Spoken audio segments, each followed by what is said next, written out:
What's going on, everybody? Diablo 4 update just came out. We are going to go check it out. I have actually not read this yet. Surprisingly, I figured I would have, and then I was like, you know what? We'll do a little reaction on stream, read it on stream, all of that stuff. So let's jump into it. Let's read what's going on in the world of Diablo 4. This is their first outreach to us. So I am super excited to see. I was told it doesn't have a ton in it. It's also part 1 of 2 parts, so there will be more. But like they're saying something, and literally that to me is amazing. Just any feedback is great. So let's listen. This is David Kim, who once again came from StarCraft 2, and I love David Kim, former StarCraft 2 balancer, and so lots of faith from me goes into David Kim because I trust him from StarCraft 2. I have learned over years of experience that player community is an incredibly valuable resource to draw upon when designing and refining a game. By working together, we can achieve great things. The biggest challenge with parsing community feedback is that with so many opinions, the takeaways are rarely unanimous. Very true. Diablo 4 is still very much in active development, but we plan to keep you in the loop as we continue to design and iterate so that you can be part of what we're building. Awesome. I am so incredibly appreciative for all the feedback that we've received so far, and I'm eager to dive into some of the most talked about topics. Cool. Itemization, the biggest one. We're still working through all the feedback that came in regarding itemization, and we're actively discussing ways to add more depth and complexity to base items, including rares. Yay! Ways to add greater variety to item affixes to make those powers interesting and your choices meaningful. Also a big yay. Super excited. And ways to give players more freedom to choose how to customize items. Cool. Great. So you can have fun exploring a wide range of effective gameplay possibilities instead of just looking up the optimal build online. There will always still probably eventually be an optimal build. But yes, having choices is good. We'll go into more depth regarding itemization in a separate post soon. Sick. Okay, we'll look forward to that. But we don't want to leave you hanging until then, so we're going to update you on a few other topics now. These are some of the topics that we're seeing come up often, but we're missing something. If we're missing something, let us know. We'll try to share our thoughts on those subjects as well in future updates. Elective mode. There's a misconception that Diablo 4 will lock skills to specific slots because of the BlizzCon demo user interface. Like many other things, the UI is not final. We will support elective mode skill selection and assignment will always be completely open. Okay, so I think they mentioned that. So that's something that we already knew, but I guess a lot of people were confused on it. Ancient items. We completely agree with the community sentiment. Ancients, as they are, don't really serve a clear purpose in Diablo 4. They do not. We should have done a better job of explaining the role of ancient items in Diablo 4. We had a preliminary direction to share, but you've brought up some great points, so we're revisiting our designs with your feedback in mind. We hope to have more details to share in the follow-up itemization update. That's good. Or just remove them. But, that's good, because they can't just exist as slightly better items. The same thing, but better. Everything sounds good so far. Endgame progression system. We haven't decided whether the character leveling and experience system should be finite or infinite. Please get rid of the infinite talk. Just finite. Just make it finite. Make it really long, but finite. We've been discussing the pros and cons of both and would love to hear your thoughts. There seems to be concern around infinite being worse because it will eventually overshadow all the power granted by other sources. Yes. However, we can control how much power each system gives, whether it's infinite or finite. Wouldn't infinite mean that you can't control how much power it gives because it's infinite?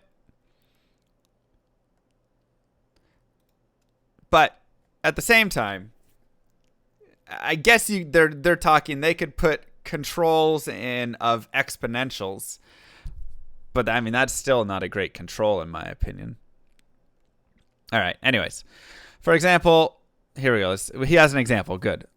Say we're talking about thousands of hours of gameplay. So that's like a standard, couple of months for me. Within those thousands of hours, we could choose to create a finite system that grants 1,000,000 times more power than an infinite system, making it practically impossible for the infinite system to catch up in power. Wait, what? We could choose to create a finite system that grants 1,000 times more power than the infinite system. Why is anything 1,000,000 times more power? What?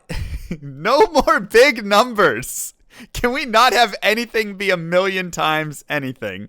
Just whatever that is. I know it's an example. I don't understand still, though. We could create a finite system of grants. Oh, okay. I get what he's saying. So he's saying an exponential scale in a finite system, and then an infinite system that is okay. Regardless, power increase doesn't need to be linear throughout the ranks. It can slow down as players reach higher levels.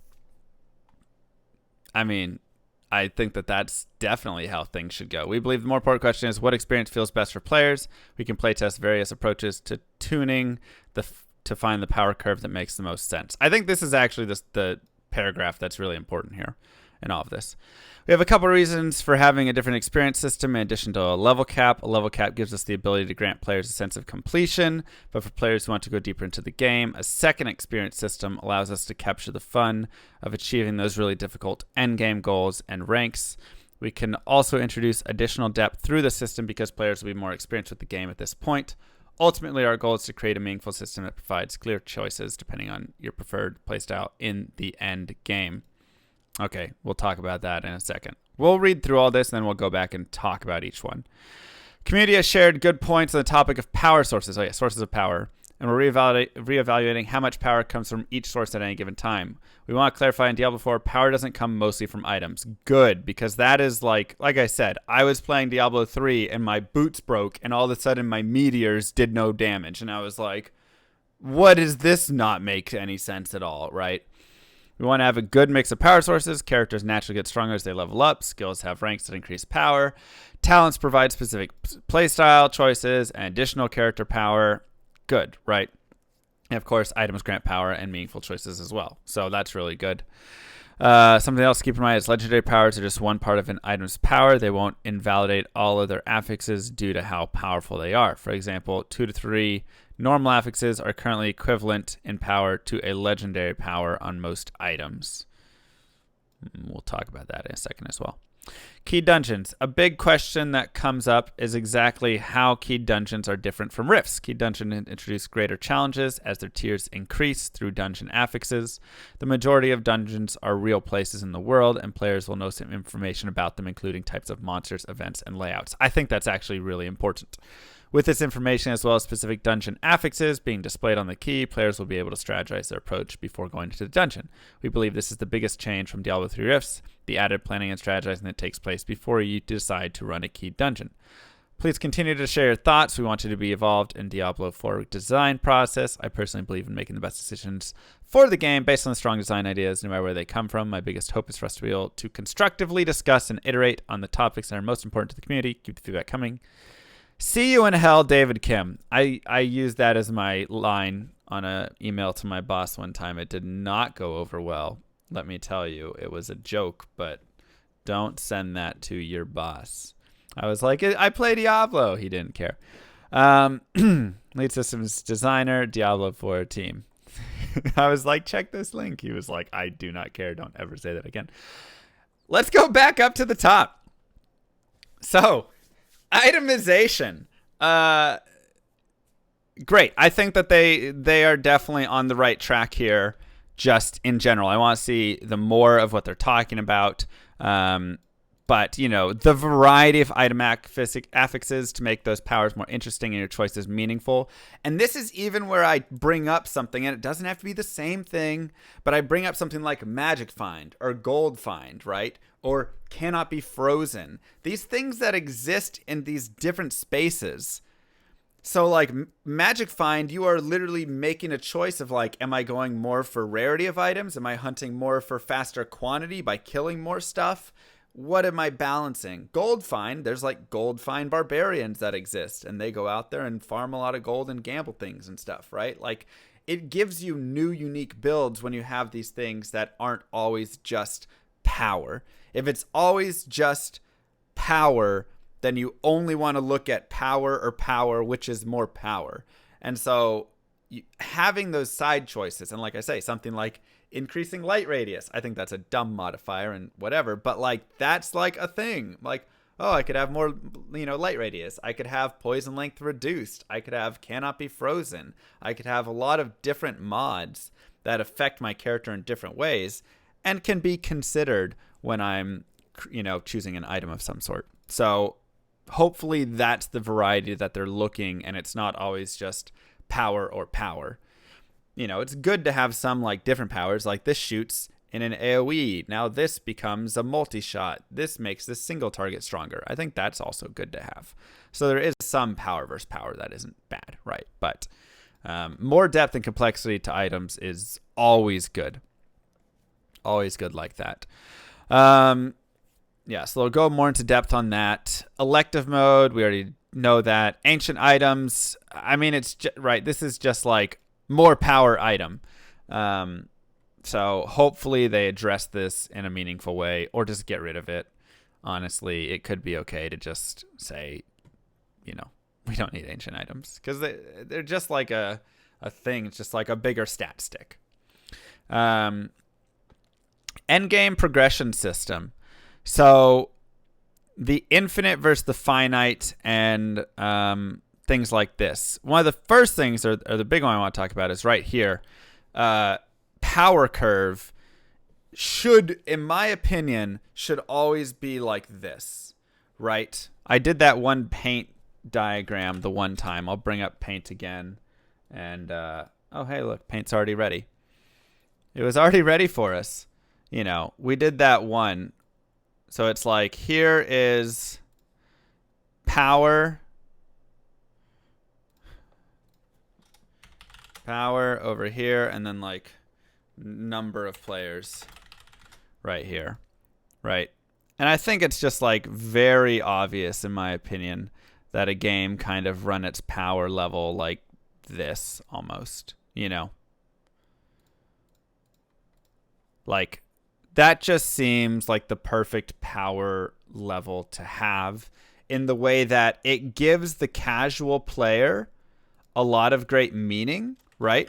The casual player is just going to hang out all in like this space, pretty much. And that's great. Like you want to give them the ability to maybe like beating the game is like right here. Beating like, different Uber's content or hard content kind of exist on like these sorts of lines. So it's like most players will beat the game. Most players will be able to complete some of the Uber stuff.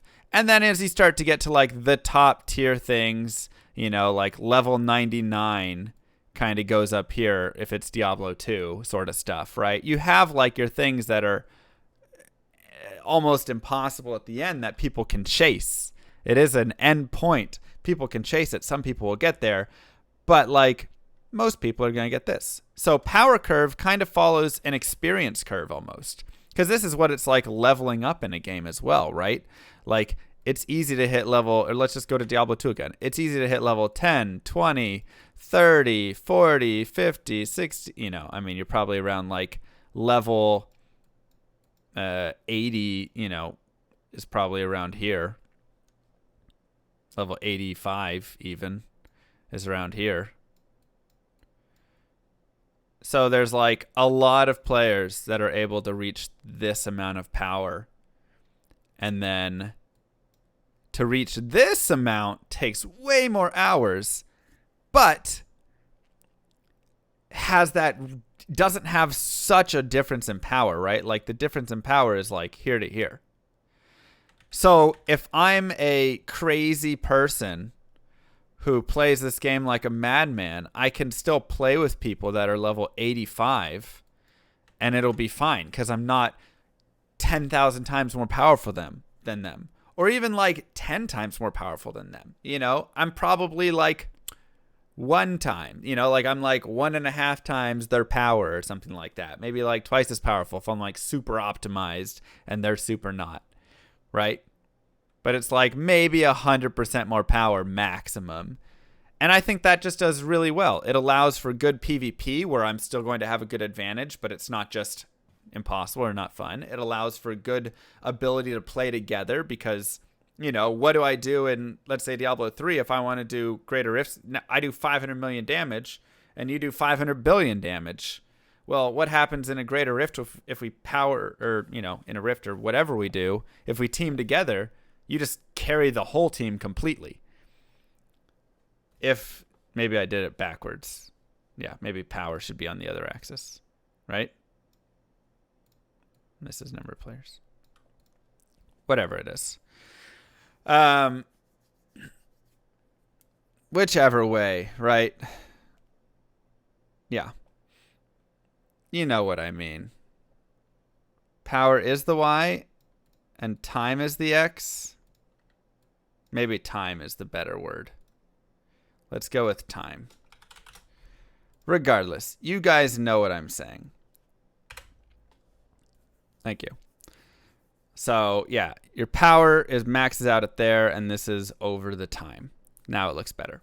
So, anyways, the point is just that when you have a power curve that looks like this, everybody, in my opinion, can be satisfied. The casual player, right, gets plenty of satisfaction. Oops. Well, we're just going to have to, erase all these things. And we'll move that. Okay, time. The casual player gets plenty of satisfaction because they get to do a lot of content in not a lot of time.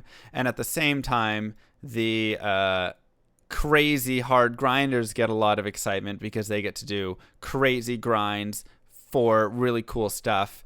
But for them, like if I'm wearing something that's like plus 30 life and, 15 all res and, maybe let's say like 200 AR,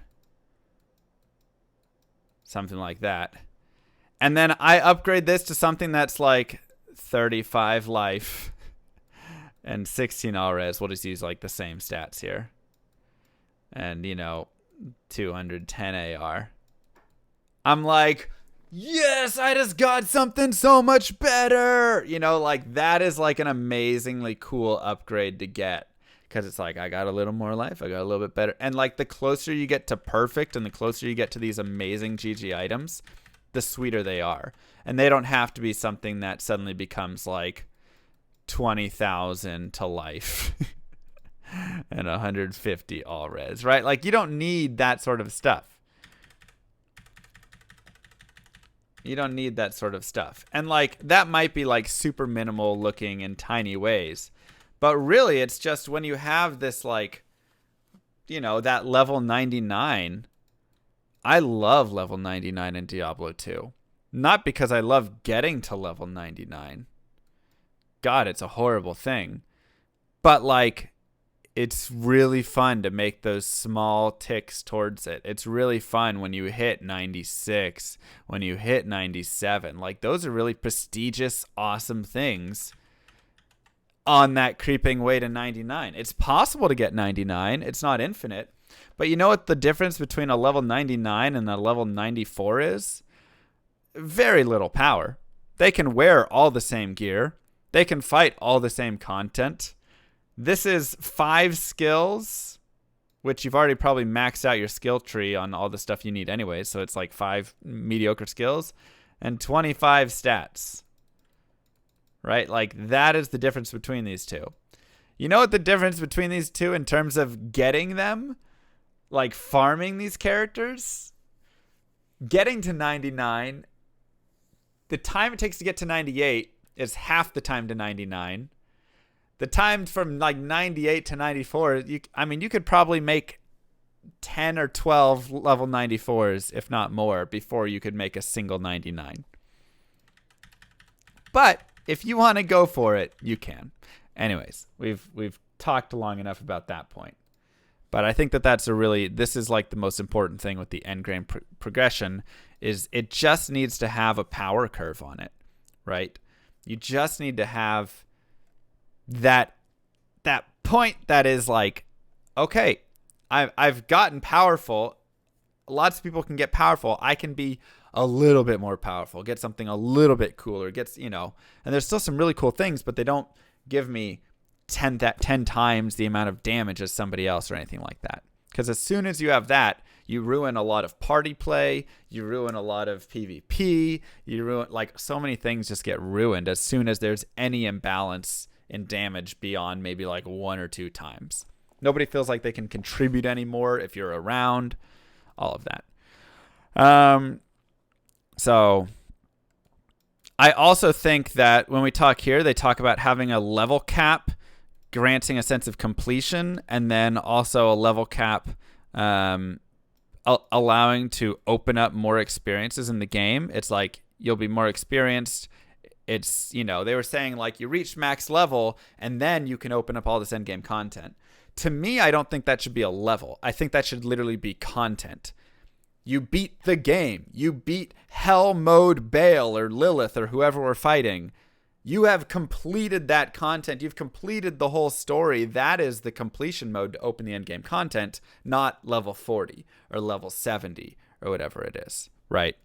And then, so I think that is a much better place to block it, is don't put a level cap, but put just, stuff opens up after you've beaten the game. So you play through the game, it's a fun little thing, and then you beat the game, and now you get the extra content. That proves your experience. Whether you get there at 35 or 40 or 42 or 47, like, it allows you to kind of do it as you please, right? Sources of power. This is good.